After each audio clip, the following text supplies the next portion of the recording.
त्यांचा वर्षाव करत संतप्त जनतेने सभा उधळून लावली। 21 नोव्हेंबर 1955 मुंबईत सार्वत्रिक संपाची हाक देण्यात आली होती।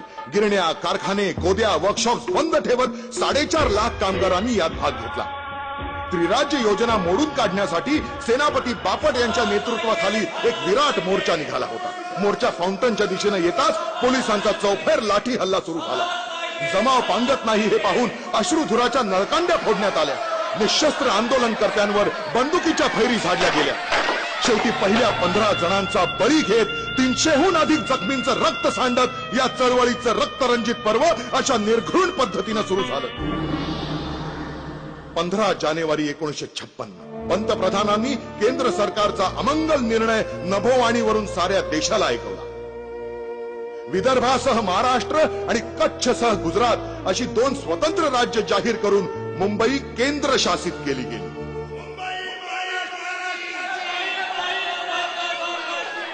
संतप्त झालेली मुंबईची जनता त्या रात्रीच निदर्शनासाठी रस्त्यावर उतरली। निदर्शकांविरुद्ध कठोर कारवाईचे आदेश देण्यात आले होते।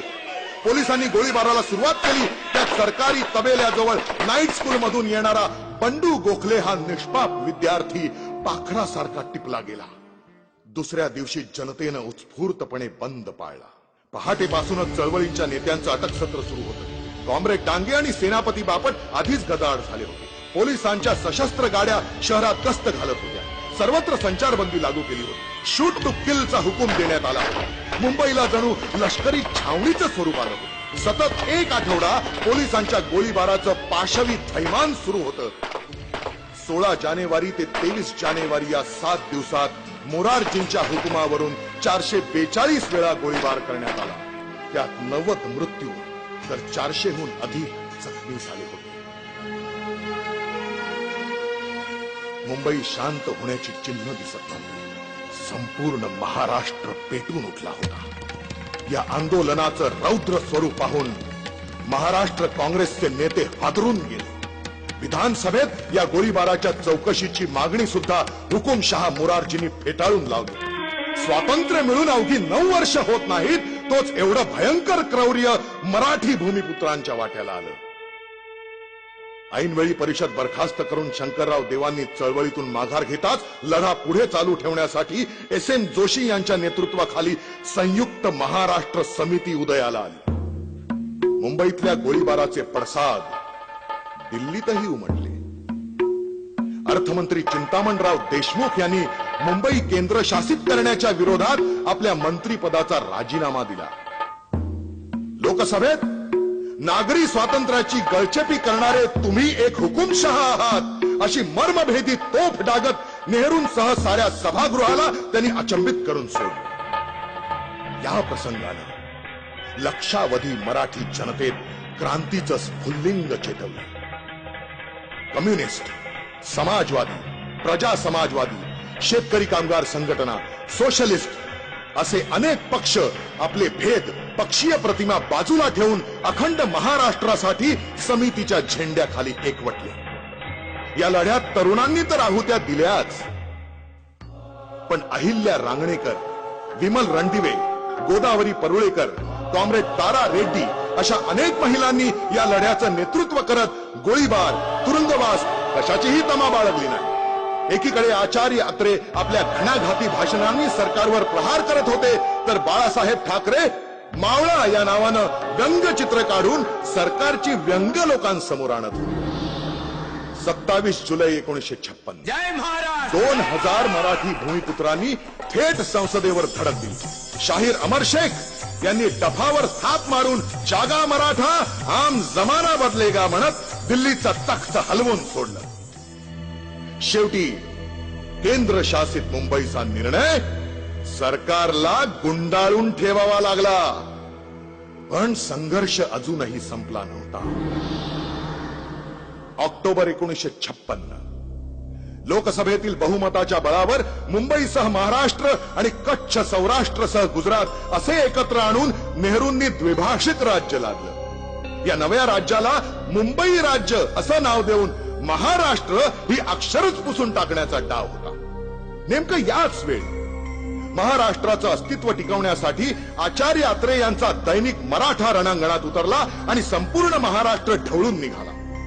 परिणामी मार्च 1957च्या विधानसभेच्या निवडणुकीत काँग्रेसचं पानिपत करून समितीने आपल्या विजयाचे चौघडे वाजवले।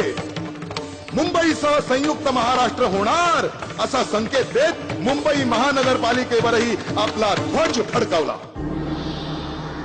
30 नोव्हेंबर 1957 प्रतापगडावर शिवाजी महाराजांच्या अश्वारूढ पुतळ्याचं अनावरण पंडित नेहरूंच्या हस्ते होणार होतं।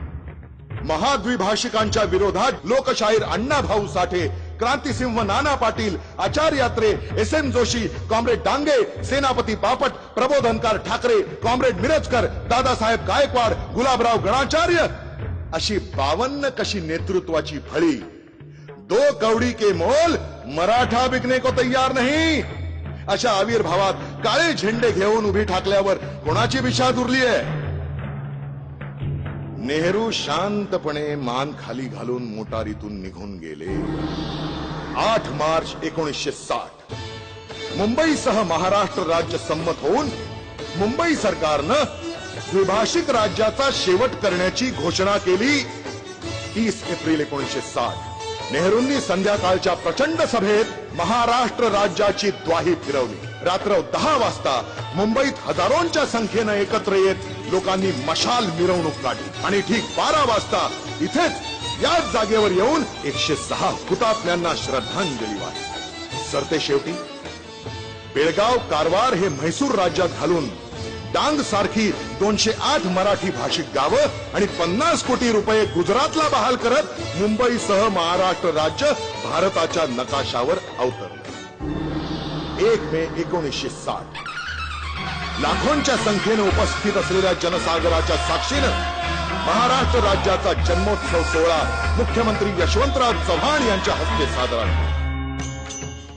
असा हा महाराष्ट्र म्हणजे संतांची भूमी, विचारवंतांची, सुधारकांची, बुद्धिमंतांची कर्मभूमी। कितीतरी मराठी सुपुत्र ज्या मातीनं दिले तो हा महाराष्ट्र। राजकारण, समाजकारण, विज्ञान, साहित्य, संस्कृती, क्रीडा अशा प्रत्येक क्षेत्रात महाराष्ट्राला आणि देशाला नावलौकिक मिळवून देण्यासाठी मराठी माणूस नेहमीच अग्रेसर राहील। मग आज याच महाराष्ट्राच्या राजधानीत मराठी माणसाला अपमानित का व्हावं लागतं? घरापासून रोजगारापर्यंत त्याला डावललं जात आहे। ज्या गिरणी कामगारांनी आणि शेतकऱ्यांनी भांडवलशाही विरुद्ध लढा देत मुंबई मिळवली, त्या शेतकऱ्याला आज आत्महत्या कराव्या लागत आहे। गिरण्यांच्या जागी हायफाय मॉल उभे राहून गिरणी कामगार देशोधडीला लागलाय। ज्या शिवतीर्थानं महाराष्ट्र राज्य निर्मितीचा सोहळा पाहिला, त्याच शिवतीर्थावर लालू, मुलायम सारखे उपरे येऊन मराठी माणसाला आव्हान देतात आणि स्वतःला मराठी म्हणवणारे आपले राजकारणी